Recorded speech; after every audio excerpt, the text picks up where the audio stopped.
虚假的挖矿，在挖矿的时候，如果不小心挖到了其他种类的方块，挖掘的速度就会变得极慢，非常影响我们的挖掘效率。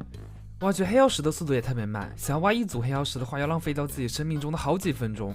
真实的挖矿，高科技机械挖掘机一键开启挖掘钻头，不管遇到什么种类的方块，一路畅通无阻，连黑曜石都可以轻轻松松的推掉。3×3的挖矿范围，极快的挖掘速度，再加上巨大的履带轮胎，就算在不平坦的地形挖起矿来，也不会受到任何阻碍。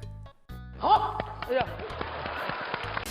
Hello， 大家好，这是从来不欺负村民的小包。今天是一期模组介绍视频。这个本来是一个非常老的模组，是基于《最终幻想6》中的魔导科技制作的。最近的话更新出了新的版本，从 1.16.5 到 1.18.1 Forge 和 Fabric 都有。里面一共推出了我背后的这3款机甲，外形非常酷炫。喜欢机甲的小伙伴可千万不能错过。那我们废话少说，直接开始介绍。首先第一个挖矿机甲，这个挖矿机甲的两侧有2个巨大的钻头，这就是用来挖矿的主要工具。然后中间的话是一个摩托一样的座架，不过它的轮胎比较大，是2个履带的轮胎。然后背后的话是2个发动机，顶上还有6个烟囱。我们可以观察一下它的合成表，东西就是我刚刚介绍的那几个东西，顶上2个烟囱，中间一个座架，2个钻头，再加上底下的2个轮胎。合成的材料的话都不是特别的昂贵，比较贵一点的地方的话是它的钻头，它的钻头需要用到2颗钻石，需要有这2颗坚硬的材料才可以去挖掘黑曜石之类的方块。然后咱们直接坐上这个机甲的话，它是没办法启动的，我们还需要往里面添加一些燃料才可以。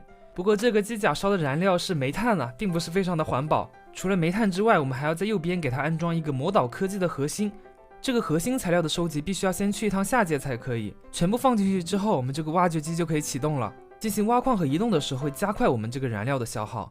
而由于我们这个挖掘机有比较大的2个轮子和履带，所以我们翻过一些山，翻过一些小石堆什么的还是比较轻松的。那咱们现在可以开始挖掘方块了，一键就可以把我们这两边这2个巨大的钻头给启动起来。启动了钻石之后，直接往前冲，所有挡在我们面前的方块都会被直接推掉，不管是箱子或者是床什么的，都是一样的挖掘速度。这台机器除了挖矿以外，还比较适合帮助村民们搬家。我们可以以非常快的速度把村庄的所有房子都拆掉，拆掉的方块还可以直接跑到我们的背包里面。只不过这个房子拆完之后，稍微有一点点反牛顿，我们只能拆掉它底下的3层啊，顶上那一层的话就不在我们的业务范围里面了。那我们身上的这些就是我们刚刚挖掘到的材料了。等到了村民们选好的新的居住地的时候，我们把这些材料全部丢出来，他们自己就会把房子重新复原出来。然后我注意到这个机甲还有一个比较有意思的地方，就是我们头顶如果有方块的话，我们操纵机甲的玩家就会蹲下来，为了躲避那个方块，因为我们的位置比较高嘛，不然的话头就磕到了，非常的人性化。然后由于我们的驾驶位比较高，我们稍微触碰一下岩浆是没关系的，它不会烧到我们的脚底，不要太靠近就行了。在挖矿的时候，我们身上还会积攒很多的矿物。我们这个机甲里面还有9格的储存空间，我们可以放一些稀有的矿石或者是工具什么的，可以说是考虑的非常周到。唯一不好的地方就是它没有办法攻击别的怪物啊，要是可以直接把怪物也给顶穿就好了。然后就是我们的第2套机甲了，第2套机甲可以搭配我们的第1套机甲使用。这个机甲的话不是挖矿用的机甲，我们先看一下它的合成配方吧。它的顶上是2个发动机出气口，中间的话有2个发射器，然后最中间是座架，然后底下的话就是2个机械腿。这个制作材料还是比较简单的，一些黄金铁还有红石什么的，连钻石都不需要用到。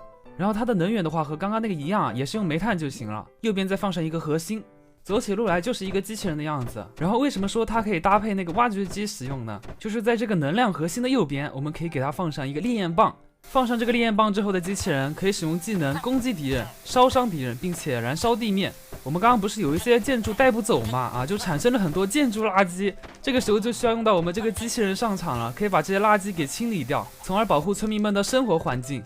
然后这个烈焰棒它还可以换成雪球，雪球的话就是和这个燃烧相反的属性，它是可以灭火的。如果这些村民们告诉我他们反悔了，不想再烧了，那这个时候就可以改换成这个雪球的技能，把地上的火全部都熄灭掉。我这边的服务还是比较周到的，绝对满足客户们的要求。不可能，绝对不可能。然后现在 MC 天气不是很热嘛，我们还可以用这个机器给村民们物理降温。正好他们刚刚搬的新家已经设置了新的重生点，我们降温完之后，它还可以直接被传送到新家的床旁边去，非常的方便。甚至这个雪球技能还可以把水面都给冻结住，直接在水上形成一条冰道。不过由于它的能量比较少，中间使用一段时间可能会暂停一下。那么接下来就有请我们的下一个机器人啊，就是刚刚那个机器人的升级版本。这个机器人使用的材料更加的昂贵，并且喷射火焰和冷焰的时间都是无限制的。我们可以直接在雪上喷一路，喷出一条冰桥来，其实跟刚刚那个比起来也没多大区别。然后这3个机器还有一个弱点，就是它们都怕水啊，其实也不是怕水吧，就是它们进入水之后就浮不上来了。我们要么就放弃机器逃跑，要么就跟着这个机器一起沉到水里。当然，我们刚刚那个最后一台机器过去打其他怪物什么的也是比较方便的。像铁傀儡这种生物，甚至不会对我们产生仇恨，毕竟烧它的东西不是小包啊，是机器人。机器人干的事情关我小包什么事？就是这个伤害稍微有一点低，还要消耗燃料，还不如我自己手打呢。OK， 那么以上就是本期视频的全部内容了。如果对机甲感兴趣的小伙伴可以试玩一下这个模组。那么我是小豹，我们下期视频再见，拜拜。